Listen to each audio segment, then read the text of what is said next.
आदाब नमस्कार, मैं शाहिद उमर। स्वागत है आप सभी का सियासत टीवी के साउथ इंडिया एक्सप्रेस में। आइए देखते हैं मुख्य समाचार। हरियाणा विधानसभा चुनाव में अपनी हार के लिए कांग्रेस द्वारा ईवीएम को जिम्मेदार ठहराने पर एआईएमआईएम प्रमुख असदुद्दीन ओवैसी ने कहा कि ईवीएम को दोष देना बहुत आसान है। आप ईवीएम के कारण जीतते हैं और जब हारते हैं तो यह गलत है। मेरी राय है कि भाजपा यह राज्य खो देना चाहिए था। ऐसा कई कारक थे जो उनके खिलाफ जा रहे थे। Victory has many fathers, defeat has none जो कहावत है, अब कुछ भी बोले जाएं। अब जाहिर है तो अब ये ईवीएम को ब्लेम करना तो बड़ा आसान है ना।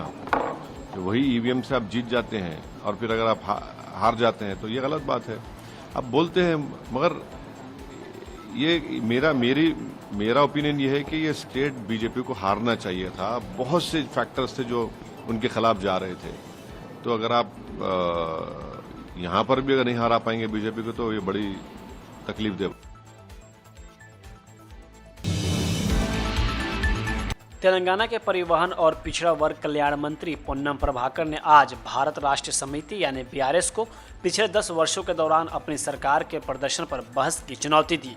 बीआरएस नेता जगदीश रेड्डी की पिछले 10 महीनों के कांग्रेस शासन की आलोचना पर प्रतिक्रिया व्यक्त करते हुए मंत्री ने पूछा कि क्या वह बीआरएस के 10 साल के शासन के प्रदर्शन पर बहस के लिए तैयार हैं। उन्होंने यहां पार्टी मुख्यालय गांधी भवन में कांग्रेस कार्यकर्ताओं के साथ बातचीत के बाद मीडिया कर्मियों से बात करते हुए कहा, बीआरएस लोगों को बताया कि उसने पिछले दशक के दौरान कितनी नौकरियां पैदा की। उन्होंने दावा किया कि कांग्रेस सरकार सरकारी विभागों में रिक्त पदों को भरने के लिए ईमानदारी से प्रयास कर रही है और भर्ती से बेरोजगार खुश हैं। यह याद दिलाते हुए कि पानी, नौकरियां और फंड तेलंगाना राज्य आंदोलन का मुख्य एजेंडा थे। प्रभाकर ने कहा कि कांग्रेस सरकार इस एजेंडे को हासिल करने के लिए काम कर रही थी। यह दावा करते हुए कि कांग्रेस सभी चुनावी वादों को लागू करने के लिए कदम उठा रही है। उन्होंने आरोप लगाया कि विपक्षी दल बाधाएं पैदा करने की कोशिश कर रहे हैं। उन्होंने कहा कि सरकार के साथ सहयोग करने के बजाय विपक्षी दल बाधाएं पैदा करने की कोशिश कर रहे हैं और सरकार को गिराने की धमकियां दे रहे हैं। हरियाणा और जम्मू कश्मीर विधानसभा चुनाव 2024 के परिणाम पर कांग्रेस नेता वी हनुमंत राव ने कहा कि हर जगह एग्जिट पोल में हमारी जीत बताई गई थी, लेकिन फिर भी हम हार गए। इसके पीछे क्या कारण थे?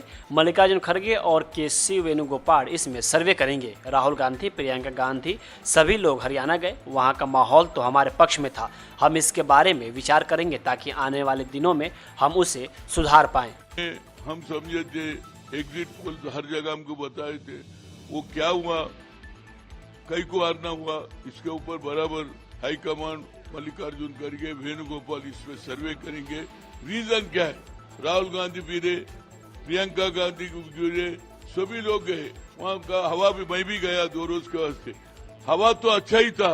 अब के बाद कांग्रेस को आता बोल के सभी लोग बोले, मगर ये रिजल्ट देखने के बाद कहाँ गलती हुआ इसके ऊपर विचार करना चाहिए।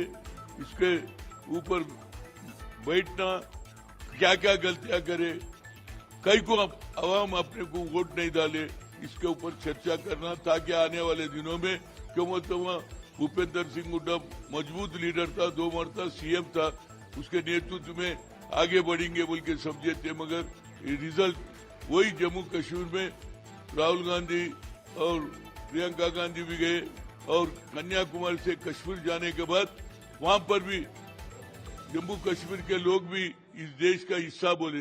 कल बोल रहे थे हमको कश्मीर अलग होना, उन लोगों में भी चेंज आया और नेशनल फ्लैग पकड़ के फिरे।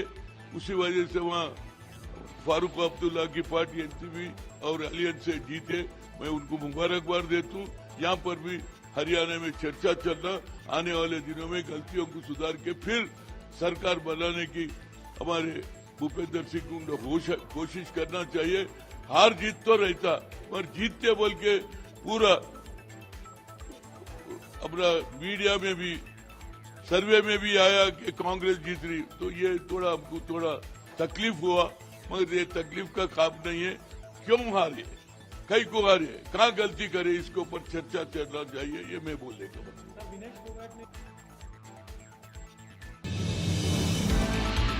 बीआरएस नेता आरएस प्रवीण कुमार ने कांग्रेस सरकार पर तेलंगाना में गरीबों छात्रों को गुणवत्तापूर्ण शिक्षा प्रदान करने के लिए पिछली बीआरएस सरकार द्वारा स्थापित प्रतिष्ठित गुरुकुल शिक्षा प्रणाली को नष्ट करने की साजिश रचने का आरोप लगाया। उन्होंने मांग की है कि कांग्रेस सरकार बुद्धिजीवों और शिक्षा विशेषज्ञों के साथ एकीकृत स्कूलों में भविष्य पर चर्चा करने के लिए एक सर्वदलीय बैठक बुलाए। तेलंगाना भवन में एक संवाददाता सम्मेलन को संबोधित करते हुए प्रवीण कुमार ने मुख्यमंत्री ए रेवंत रेड्डी और उप मुख्यमंत्री मल्लू भट्टी विक्रमार्क पर तीखा हमला बोलते हुए कहा कि उनमें गुरुकुल प्रणाली की समझ की कमी है। वे किसी भी निर्वाचन क्षेत्रों में एकीकृत स्कूल बनाने का दावा करते हैं, लेकिन वे केवल 25 करोड़ रुपए के साथ 2560 छात्रों के लिए सुविधाओं के निर्माण को कैसे उचित ठहरा सकते हैं। क्या ये स्कूल या पोल्ट्री फार्म है? उन्होंने शिक्षा के बुनियादी ढांचे के प्रति सरकार के दृष्टिकोण को चुनौती देते हुए सवाल उठाया। बीआरएस नेता ने याद दिलाया कि के चंद्रशेखर राव सरकार ने सावधानीपूर्वक गुरुकुल प्रणाली का निर्माण किया था, जिससे सभी समुदायों के बच्चों को गुणवत्तापूर्ण शिक्षा मिल सके। उन्होंने बताया कि बीआरएस सरकार ने उचित सुविधाओं और समावेशिता सुनिश्चित करने के लिए प्रति छात्र सालाना 10 लाख रुपए खर्च किए हैं। हालांकि उन्होंने रेवंत रेड्डी के हालिया टिप्पणियों की आलोचना की, जिसमें पिछली सरकार पर स्कूलों को बनाए रखने और सामाजिक न्याय सुनिश्चित करने में विफल रहने का आरोप लगाया गया था। हरियाणा और जम्मू कश्मीर विधानसभा चुनाव के नतीजे पर एआईएमआईएम प्रमुख असदुद्दीन ओवैसी ने कहा, हमें जो लोग गाली देते थे कि हम चुनाव लड़ेंगे तो भाजपा का फायदा होगा, लेकिन इस बार तो हम चुनाव ही नहीं लड़े, फिर भी भाजपा कैसे जीत गई। अब जब भाजपा हरियाणा जीत गई तो इसका जिम्मेदार कौन है? कांग्रेस पार्टी को 10 साल की विरोधी लहर का फायदा उठाना चाहिए था, लेकिन उनके अंदरूनी मतभेदों के कारण भाजपा को फायदा हो गया। चुनावी जंग में अगर आप भाजपा को थोड़ा भी मौका देते हैं तो भाजपा उसका फायदा उठाती है। ये हमको जो गाली देते थे लोग कि आपके खड़े रहने से सब बीजेपी का फायदा हो रहा है, मैं फिर से कह रहा हूं, हम तो थे ही नहीं वहां पर, तो कैसे जीत गई बीजेपी? क्या क्या अनाप शनाप बोलते थे हमारे बारे में, ये टीम वो टीम। अब जब वहां पर बीजेपी जीत गई, जिम्मेदार कौन है इसका? और दूसरी अहम बात यह है कि 10 साल की एंटी इनकम्बेंसी का फायदा कांग्रेस पार्टी को उठाना चाहिए था, मगर लगता यह है कि उनके इंटरनल डिफरेंसेस की वजह से उसका फायदा बीजेपी को हो गया।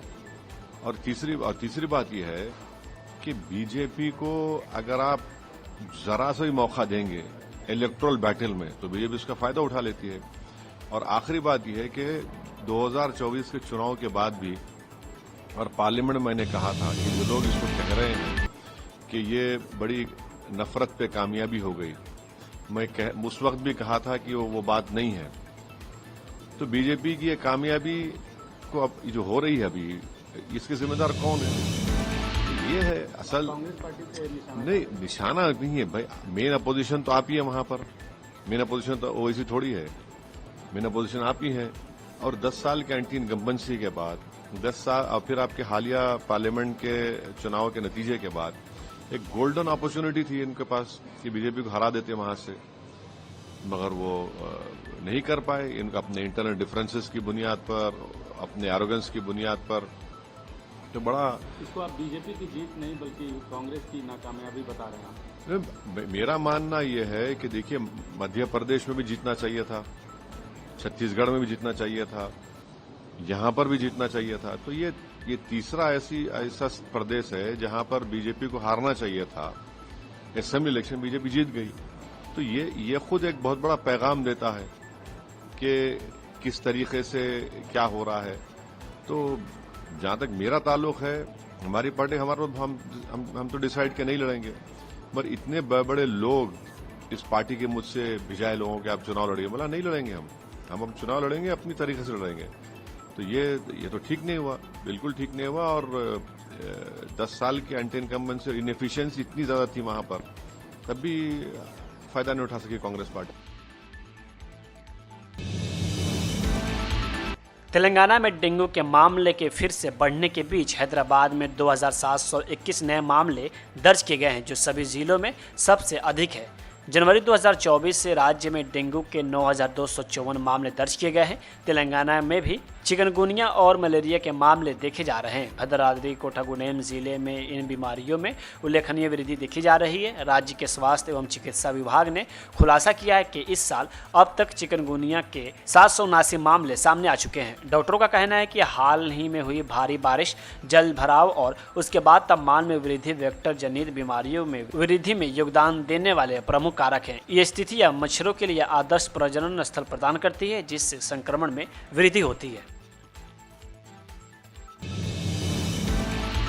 तमिलनाडु के राज्यपाल RN रवि ने चिंता व्यक्त करते हुए तमिलनाडु पुलिस की आलोचना करते हुए आरोप लगाया कि राज्य के अधिकारी 1 ग्राम भी सिंथेटिक ड्रग्स जब्त नहीं कर पा रहे हैं, जबकि केंद्रीय एजेंसियां राज्य में सैकड़ों किलोग्राम मादक पदार्थ बरामद कर रही है। इसके बाद मंत्री S रघुपति ने निशाना साधा। तमिलनाडु के मंत्री ने सवाल किया कि राज्यपाल रवि ने गुजरात के बारे में चिंता व्यक्त क्यों नहीं जताई। राज्यपाल रवि ने सवाल किया, 3 साल बाद मुझे गांजा की बड़ी मात्रा में जब्ती की खबरें सुनने को मिल रही है। आखिर कैसे केंद्रीय एजेंसियां सैकड़ों किलो सिंथेटिक और रासायनिक ड्रग्स जब्त करने में सक्षम है, जबकि हमारी राज्य एजेंसियां 1 ग्राम भी जब्त नहीं कर पाती है। तमिलनाडु के मंत्री रघुपति ने सवाल उठाया कि क्या राज्यपाल को राज्य सरकार की आलोचना करने का नैतिक अधिकार है, क्योंकि उन्होंने पूर्व AIADMK मंत्रियों के खिलाफ मादक पदार्थ से संबंधित मामले दर्ज करने की अनुमति 1 वर्ष से अधिक समय तक रोके रखी थी।